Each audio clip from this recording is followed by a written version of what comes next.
Welcome to Synergy Bonus, SpoonyPaladin here, and today I'm going to talk to you about Bonks Revenge on the TurboGrafx 16. Bonks Revenge came out in 1991 by Red Company for Hudson Soft, and it was licensed by NEC. Now, the TurboGrafx 16, a lot of people don't know what it was. It was a card-based console with controllers that had turbo toggles, and you could do no turbo, a little bit of turbo, or full turbo on buttons 1, button 2.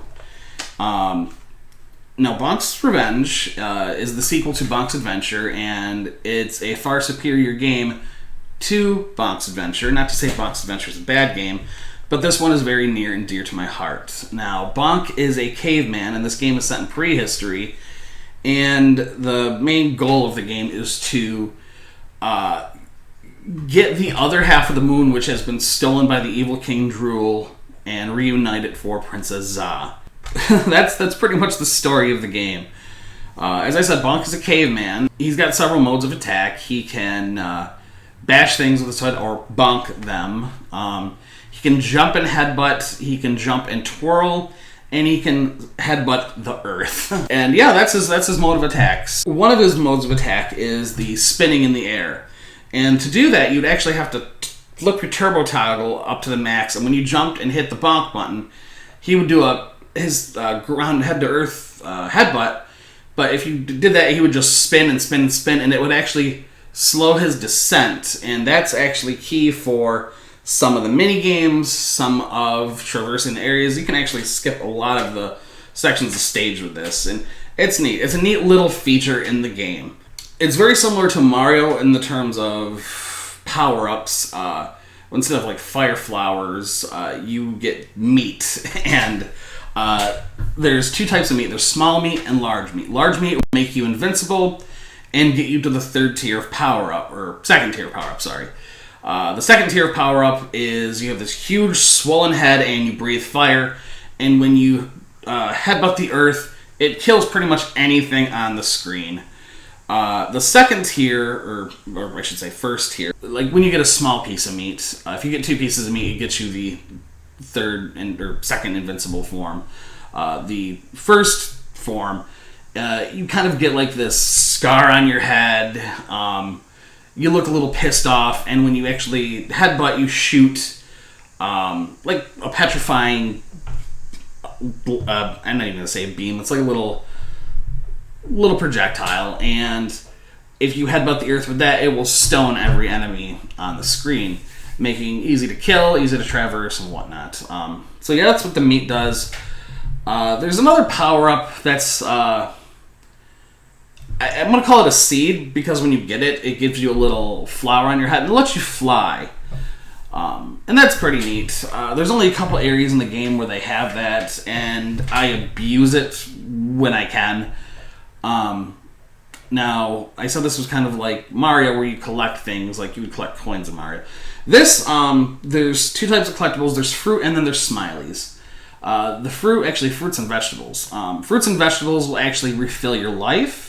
The smileys act as a currency. When you get to the end of a world and you fight the boss and beat the boss, it brings you to an elevator, and it will count down the currency of the smileys that you got, and it will give you a different bonus area, so to speak, where you can get power-ups and whatnot. And if you get the max tier, it'll actually allow you to warp a world ahead. So if you're on World 1, it would warp you to World 3, so on and so forth. But it's nice. It's worth it to get at least as close to high as you can on that, because if you're not looking to skip worlds, that's fine, but like you'll get extra hearts. Hearts are what measure your life in this, but you'll get extra hearts to increase your max life.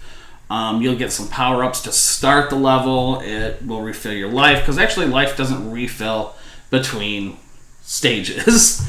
That's kind of rough, but what can you do?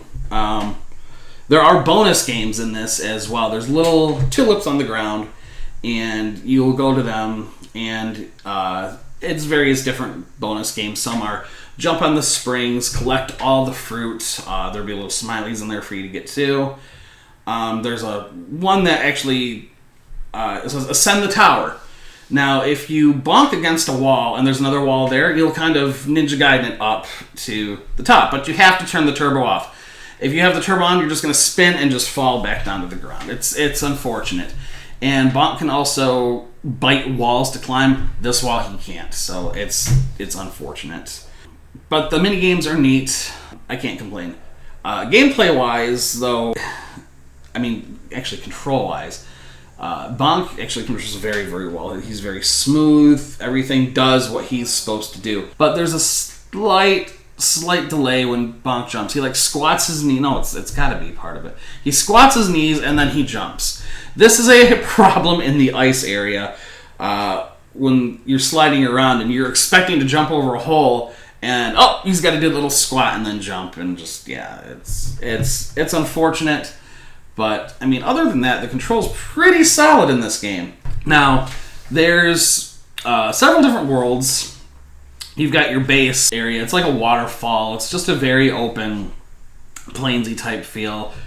You go into a cave, and then you're actually at a volcano, and you fight your first boss, which is a volcano turtle, which is really, really neat. And then you go to a bamboo forest, and then an ice world, and then actually the more modern of the stages, you go to a beach, and then a cruise ship, a prehistoric cruise ship, and it's phenomenal. Just I love the creativity that they did with this game and this whole stage and whatnot. Eventually, you'll get to the end of the game, which is the Moon Pyramid, and then you'll have your showdown with King Drool, and it's just fun. You end up a la Mega Man style, refighting the bosses that you fought earlier in the game, and I mean, nothing changes between the fights. It's just actually terrain changes. That's about it. It's not a long game per se, but it can be very difficult at times if you've never played it, not quite used to it. I mean, it can give you a run for your money. Nowadays, I'm pretty thorough with what I do with it. I've kind of learned the tips or tricks to, max my life out, get as many free lives as possible, and by the time I end the game, I'm sitting pretty good. The music in this game is stellar. It uses some of the tracks from the original, and that's fine. They're good tracks, but it's just a solid soundtrack. And I wish that I could have a CD of. I mean, I can go rip them offline if I wanted to, but I wish they made an actual CD of the soundtrack, because it's very good. But Bonk's Revenge stands up there as one of my favorite platforming games. So, on a system that's, not really that common. And I'm glad that the TurboGrafx 16 Mini's coming, and Bonk's Revenge is going to be on there. I mean, it's sad that the original Bonk's Adventure is not going to be on there, but Bonk's Revenge was a better choice. Now, there is a Bonk 3 that I've never played. I think it's just called Super Bonk, or Bonk's Big Adventure, or whatnot, and I've never played that, and I guess they released that on the Super Nintendo as well, and I think without that turbo, Bonk wouldn't be quite the same. But if you guys have played Bonk's Adventure, Bonk's Revenge, any game on the TurboGrafx 16, let me know, and let me know what your thoughts about them were, because they've got some very unique games on there. And I think with that, good night, good gaming, and we'll see you next time. Hey, thanks for watching. We hope you enjoyed what you saw. Let us know. Give us a like and a comment down below. Don't forget to subscribe and hit that bell to make sure you get all notifications from us. And as always, good night and good gaming.